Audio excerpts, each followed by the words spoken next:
ప్రేమించు వారిని అందరినీ గద్దించి శిక్షించుచున్నాను. ఏవయ్యా, ప్రేమించే వాళ్ళకి నొప్పి తగలకుండా చూసుకుంటారు కానీ గద్దించి శిక్షించడం ఏమిటాయా? గద్దింపులో ఉంచాడు, శిక్షలో ఉంచాడు. శిక్ష అంటే శిక్షణము, శిక్ష అంటే శిక్షణము. పాడు కాకుండా, నాశనం కాకుండా, నశించిపోకుండా, భ్రష్టత్వం కాకుండా, భక్తిహీనులం కాకుండా కృపగల దేవుడు మనల్ని నానావిధ శ్రమలలో నడిపించుట మనకెంత క్షేమము, ఎంత మేలు. అబ్బా, అన్యులు సమృద్ధిగా దీవించబడుతున్నారన్న. సొదొమ గొమొర్రా వాళ్ళు కూడా బాగా దీవించబడ్డారు. నోవా దినములలో కూడా జనులు తినుచు, త్రాగుచు, కొనుచు, అమ్ముచు, నాటుచు, కోయిచు, పెళ్లికి ఇచ్చుకొనుచు, పెళ్లి చేసుకొనుచు సూపర్గా ఉన్నారు. మరి వాళ్ళని బట్టి కూడా మెచ్చుకుందామా? ఒక్క దెబ్బలో పోయారు మొత్తం.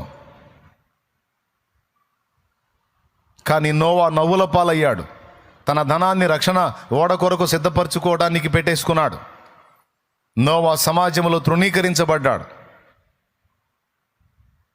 కానీ మిగిలిన వాళ్ళు బాగున్నారు. కానీ ఒక్క దినమందే మొత్తం నశించిపోయారు. బాగా గుర్తుపెట్టుకోండి, ఒకని కలిమి విస్తరించుట వాని జీవమునకు మూలము కాదని యేసయ్య చెప్పాడు. ఎంతమంది గుర్తుంది? ఏమయ్యా, బైబిల్ చదువుతున్నారా? ఒకని కలిమి విస్తరించుట వాని జీవమునకు మూలము కాదన్నాడు. అరే రే రే రే, దేవుడి దగ్గరికి వచ్చి మోకాళ్ళు లేస్తే చాలు, ప్రభువా ఖచ్చితంగా ప్రార్థన ముగించేలోపు ఒక్క ముక్కైనా సరే సమృద్ధి దయచేయి ప్రభువా, సమృద్ధి దయచేయి, కరువు అన్నది లేకుండా చేయి ప్రభువా, ఆర్థికపరమైన ఆశీర్వాదం దయచేయి ప్రభు అని అడగకుండా లెగుస్తావు. నా దేవుడికి తెలుసు ఎంతవరకు నీకు బరువు ఉంచాలో, నీ బరువుని ఎప్పుడు తొలగించాలో నా దేవుడికి తెలుసు. నువ్వేం గందరగోళం కావాల్సిన అవసరంలా, ఇబ్బంది పడాల్సిన అవసరంలా. కొంతమంది ఒక పక్క అప్పులు పెట్టుకుంటారు, ఒక పక్క ఆస్తులు పెట్టుకుంటారు. ఒక పక్క అప్పులు పెట్టుకుంటారు, ఒక పక్క ఆస్తులు పెట్టుకుంటారు. మనశ్శాంతి పాడు చేసుకుంటారు. పోతే పోయినాయి ఆస్తులు. అవసరమైతే తెగ నమ్మి నీ మీద బరువు తీసేసుకో. ఆస్తులు లేకపోయినా ఉండటానికి, తినటానికి అంత ఆహారం దొరికి ప్రశాంతంగా నెమ్మదిగా నీ బతుకు సాగిపోతే స్తోత్రం. అలా కాకుండా నీవు సమృద్ధి చేత నింపబడి తినుచు, త్రాగుచు, కొనుచు, అమ్ముచు అన్న మెట్టికి వెళ్ళిపోయావంటే చివరికి వాళ్ళ అంతస్తులోకి వెళ్ళిపోతావు. దేవుని ఉగ్రతకు పాత్రమవుతావు. దేవుడు తన పరిశుద్ధులను ఆయన బ్యాలెన్స్ చేసుకుంటాడు. మళ్ళీ చెప్తున్నా, దేవుడు తన పరిశుద్ధులను ఆయన బ్యాలెన్స్ చేసుకుంటాడు.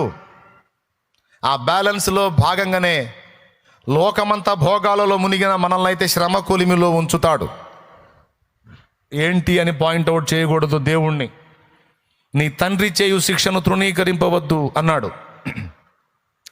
నాకే ఎందుకు ఇలా, లోకమంతా బాగుంది, నాకే ఎందుకు ఈ బాధలు, నాకే ఎందుకు ఈ సమస్యలు, నాకే ఎందుకు ఈ శోధనలు, నాకే ఎందుకు ఈ అప్పులు, నాకే ఎందుకు ఈ అవమానాలంటే నీకే రక్షణ కార్యం జరిగింది. నీవే నిత్య జీవమునకు నిర్ణయించబడ్డావు. నీవే జీవగ్రంథంలో పేరు సంపాదించుకున్నావు. నీవే దేవుని రాజ్య వారసురాలివయ్యావు. నీవు, నీ కుటుంబం రక్షణ మార్గంలో ఉంది. అందుకే నిన్ను దేవుడు ప్రత్యేకంగా ట్రీట్ చేస్తున్నాడు. వద్దంటే వదిలేయి, పో, కలిసిపో లోకంలో. నీకు కూడా భోగాలు వస్తాయి, పోదు కానీ పెందలాడి. వద్దా? అట్లయితే నా తండ్రి చేతి కింద ఆయన శిక్షణలో క్రమముగా ఎదుగు, భద్రముగా ఉంటావు. వాడు ఉపయోగించే తంత్రాలలో ఒక తంత్రం ఏంటంటే నిన్ను మత్తిలా చేయటం. మత్తిలా చేయటం అంటే ఏంటో తెలుసా? నీకు సమృద్ధి వచ్చిందనుకో, ఒత్తిళ్ళు తగ్గినాయి అనుకో, ఆటోమేటిక్గా ప్రార్థన పట్ల ఆసక్తి తగ్గిపోయింది. ఎందుకంటే మన ప్రార్థనా జీవితం అంతా కూడా సమస్యలతో లింక్ అయి ఉంటుంది. అది మన దరిద్రం. సమస్యలు తీవ్రంగా ఉంటే ప్రార్థన కట్టలు తెంచుకుంటుంది. కన్నీటి ప్రార్థన, భారం. సమస్యలు తక్కువగా ఉన్నాయి అనుకో, ప్రార్థన చేసే అవసరం ఏముంది? ఇలాగా సమస్యలకి ప్రార్థనకి లింకు పెట్టుకొని కూర్చున్నందున వాడేసే మంత్రం ఏందో తెలుసా? సమస్యలు సాల్వ్ అయ్యేటట్టుగా వాడు ప్లాన్ చేశాడంటే చాలు, సమస్యలు పోతే అమ్మాయి కూర్చుంటుంది కదలకుంటే, ప్రార్థన లేదు దాన్ని బొందాలు లేదు అనుకున్నాడంటే వేస్తాడు, ఆ పని చేస్తాడు. ఏం లేదు 4 మెతుకులు రాల్చాడంటే అవుట్, కడుపు నిండిందంటే ప్రార్థన ఎగ్గొడతాం. అరే మా ఫ్యామిలీలో నేను చూశానండి, నా కుటుంబంలో నేను చూస్తున్నాను, ఇప్పుడు కూడా చూస్తున్నాను. బాగా తట్టెడప్పులు అయినప్పుడు, ఊపిరి సలపనటువంటి పరిస్థితుల్లో ఉన్నప్పుడు ఎవరినన్నా కదిలించి మోకాళ్ళ మీదే కనపడ్డారు. బాగా భక్తిగా ప్రార్థన, ఎవరికి వాళ్ళు పర్సనల్ ప్రేయర్, ప్రభువా ఈ పరిస్థితుల్లోంచి బయటే తండ్రి అని. శ్రమలు తీరిపోయినాయి, సమస్యలు పోయినాయి, ఏంది బాధలు తక్కువ అయిపోయినాయి, ఏంది ఇప్పుడు ఏదన్నా ప్రెజర్ ఉంటే గింటే నాకు ఉంటుంది, మిగిలిన వాళ్ళకి లేదు. కాబట్టి ఇప్పుడు వాళ్ళు నేను స్టార్టింగ్లో చూసినంత ప్రార్థన అనుభవంలో అయితే ఇప్పుడు నాకు కనపడట్లా, సభాముఖంగా చెబుతున్నా. ఎందుకు వీళ్ళు ఇట్లా తయారయ్యారు? ప్రార్థనా జీవితంలో అంతకుముందున్న ఫోర్స్ ఇప్పుడు ఎందుకు లేదు అంటే, వీళ్ళ ప్రార్థనా జీవితం నాటి సమస్యలను ఆధారం చేసుకొని ఉన్నందున, సమస్యలు ఉన్నప్పుడు మండింది వాళ్ళ ప్రార్థనా జీవితం, సమస్యలు పోయిన తరువాత ఎండింది. ప్రార్థన విషయంలో అంత తీవ్రత లేదు, ప్రార్థన విషయంలో తీవ్రత కోల్పోయారు.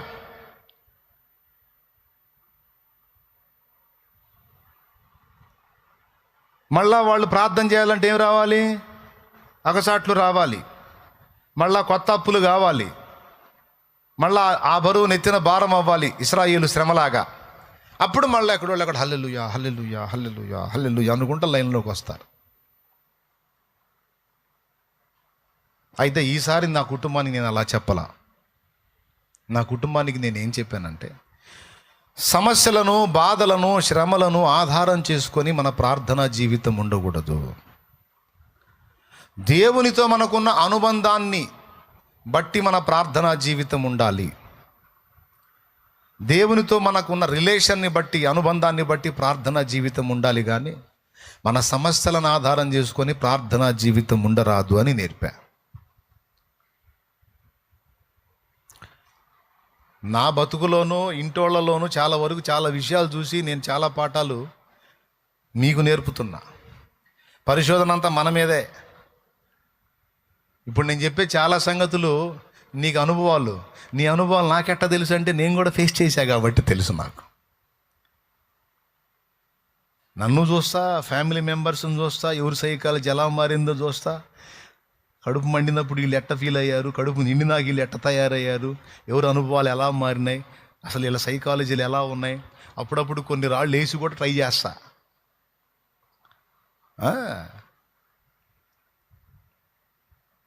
నిరంతర పరిశోధకుణ్ణి. దేవునికి స్తోత్రం, హల్లెలూయా. నేను ఈరోజు చెప్పిన ఈ సందేశం చాలా కీలకమైంది. దీన్ని కోల్పోయారంటే దారిద్ర్యపు రేఖకు దిగుకి వెళ్ళిపోతారు, ఆధ్యాత్మిక దరిద్రులు అవుతారు. జాగ్రత్త, పోగొట్టుకోవద్దు. దయచేసి హృదయాల్లోకి తీసుకోండి. ప్రార్థనా జీవితం దేంతో ముడిపడి ఉండాలి? సమస్యలతో ముడిపడి ఉండాలా? అట్లయితే సమస్యలు తీరిన తర్వాత పోతుంది.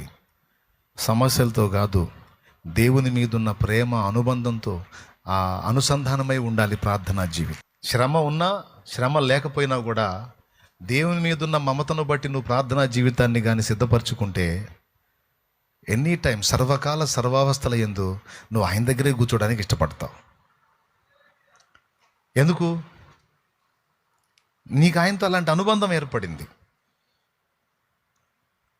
ఆయనతో మాట్లాడకుండా ఉండలేవు, ఆయనతో గడపకుండా ఉండలేవు. సమస్యలు తీరిన తర్వాత ఇంకా ఎక్కువ దగ్గర అయిపోతావు.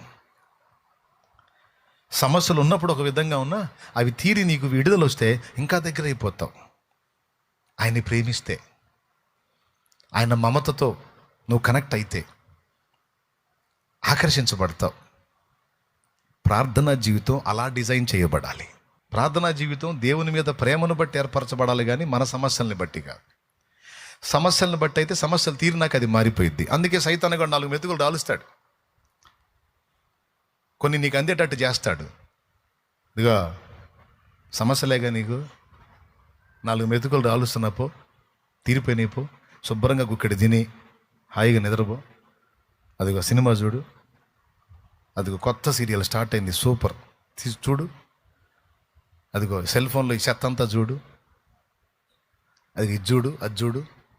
ఇంకా ప్రార్థన వదిలేసే, ప్రాబ్లమ్స్ పోయినాయి కదా. ఆదివారం చర్చికి పో, నేను కాదంటే కదా, పో.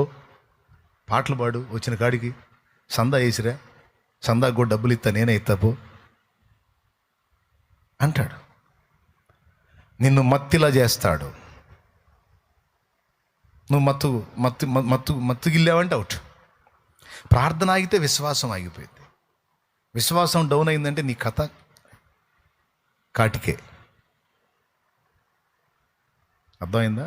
అందుకని వాడు ఆ విశ్వాసాన్ని డౌన్ చేయడానికి ప్రార్థన, వాక్యం రెండింటిని చెడగొడతాడు. చెడగొట్టడానికి అవసరమైతే ఇలాంటివి కూడా వాడు ఏర్పాటు చేసే అవకాశం ఉంది. అందుకే నేను చెబుతున్నా, వాక్యమైనా ప్రార్థన అయినా దేవుని మీద ఉన్న మమతను బట్టి నువ్వు ఆ లింక్ చేసుకో, కానీ సమస్యలను బట్టి. రోజు వాక్యం చదవకపోతే ఏమన్నా అయిద్దేమో అని వాక్యం చదవవాకు. రోజు ప్రార్థన చేయకపోతే సమస్యలు పోవేమో అని ప్రార్థన చేయవాలి. నీ ప్రార్థనా భారం, వాక్య భారం సమస్యల్ని బట్టి కాదు, కానీ దేవుని బట్టి ఉండాలి. తాగుబోతోళ్ళని చూడండి, మందుతో వాళ్ళు ఏర్పరచుకున్న అనుబంధం ఎలాంటిదో తెలుసా?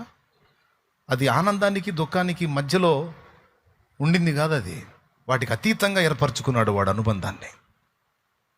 ఆనందాన్నో దుఃఖాన్నో బేస్ చేసుకొని వాడు దాన్ని కనెక్ట్ అవ్వడు. త్రాగుబోతూ కావాలంటే అడిగి చూడండి, దానికి అతీతంగా అనుబంధం ఏర్పాటు చేసుకొని ఉంటాడు బాటిల్తో. ఎలాగో చెబుతాను నేను. అప్పులైన అనుకో, తాగుతాడు. ఎందుకు తాగేవరా? అప్పులన్నా తట్టుకోలేక తాగుతున్నా అంటాడు. తీరిని అనుకో, తాగుతాడు. ఎందుకు తాగేవరా? అప్పులు తీరిని అన్నా, ఆనందం అన్నా. అరే, మందు మాత్రం మానుకో. ఎట్లా మానుతానన్నా? ఆ అనుబంధమే వేరు. ఇప్పుడు వాడి అనుబంధం దేని కేంద్రం చేసుకొని ఉంది? మందు మీద మమత కేంద్రం చేసుకొని ఉంది. అంతేగాని వాడు ఆనంద దుఃఖాలతో దానికి సంబంధం లేదు. కాబట్టి వాడు సర్వకాల సర్వావస్థల యందు ఏ పాయింట్ అయినా అడ్డం పెట్టి మందు దగ్గరికి పోతాడు. అర్థమైందా?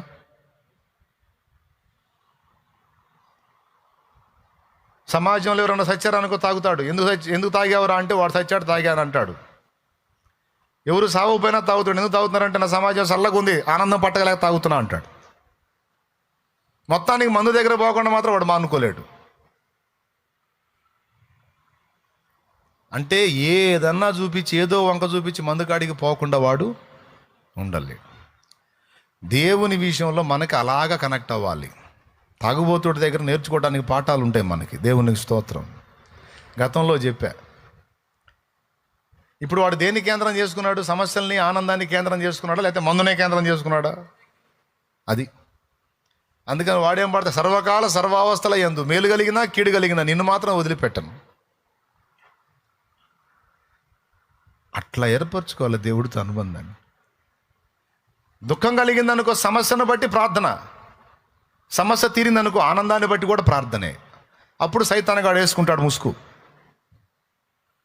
ఈ మనిషిని ఏం గదిలిచ్చినా సరిపోయి ముందు మోకాళ్ళు వేస్తుంది. ఈ మనిషి జోలికి పోవటం వేస్ట్ అనుకోవాలి వాడు. నేనును నా ఇంటి వారు దేవుణ్ణి అట్టి విధముగానే ప్రేమించాలని ఆశిస్తున్నా. నా ఇంటి వారు కూడా అలా ప్రేమించాలి.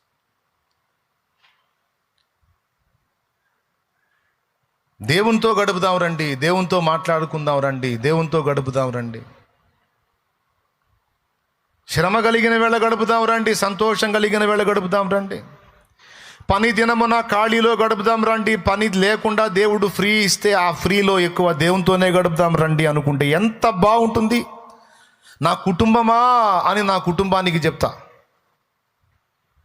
ఈరోజు సంఘం అనే నా కుటుంబానికి కూడా అదే చెప్తున్నా. బిడ్డలారా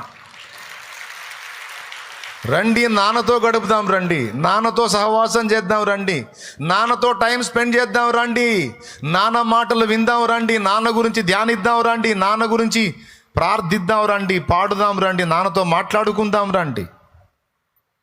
నేను చెప్పిన విధంగా కానీ మీరు భక్తి జీవితాన్ని సిద్ధపరచుకుంటే మీరు మెళకువగా ఉన్నట్టే. నేను నమ్ముతున్నా మీకు అర్థమైందని క్లియర్గా. మీకు ఆ విధంగా సిద్ధపడతారని నేను నమ్ముతున్నాను.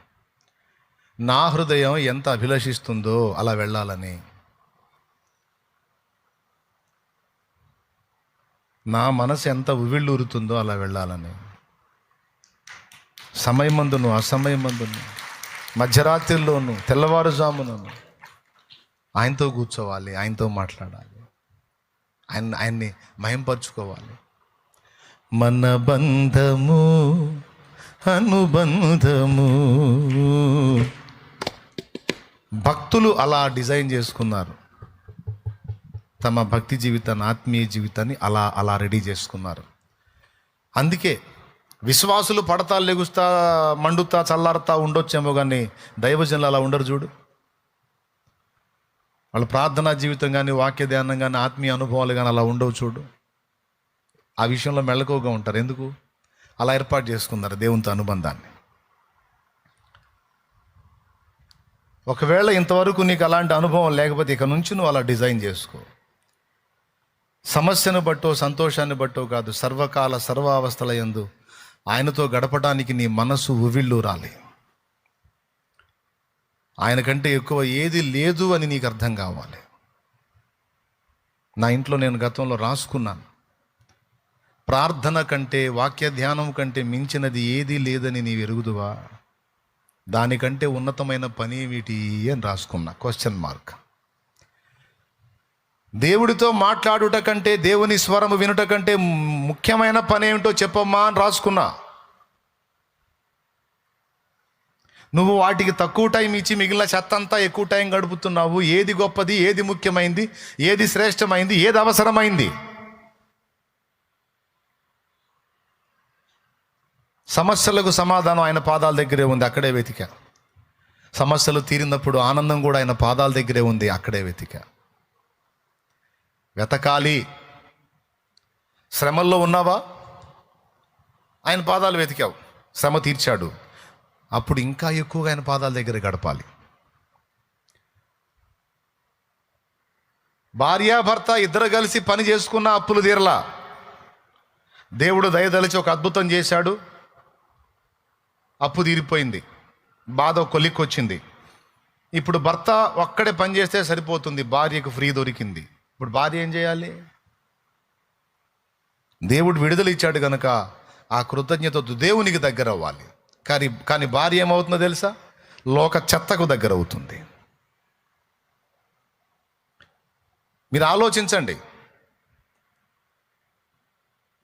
శ్రమ కొలిమిలో మనం ఉన్నప్పుడు దేవుణ్ణి ఆశ్రయించాం, విడుదల వచ్చినప్పుడు మరి ఎక్కువగా ఆశ్రయించాలి.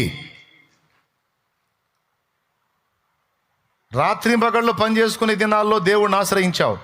ఇప్పుడు ఒక పూట పని చేస్తే చాలు, నీకు 2 పూట్ల పని చేసినంత ధనం వస్తుంది. అంటే ఆ మిగతా సమయం నువ్వు దేవుడితో గడపాలి. దేవుడు ఇచ్చాడు ఆ ఫ్రీడమ్. కానీ నువ్వేం చేస్తున్నావు? ఏమో నువ్వే ఆలోచించుకో, నేను కూడా ఆలోచించుకోవాలి, అందరూ ఆలోచించుకోవాలి. విడుదల ఇచ్చినప్పుడు ఇంకా ఎక్కువగా దేవునికి దగ్గరికి అవ్వాలి. కానీ ఇదేంది, విడుదల దొరికి నాకు పూర్తిగా దూరం అయిపోయే దరిద్ర కొట్టు స్థితికి దిగజారిపోయారేంది? వాస్తవమా కాదా? పచ్చి నిజం. సరిదిద్దుకోండి.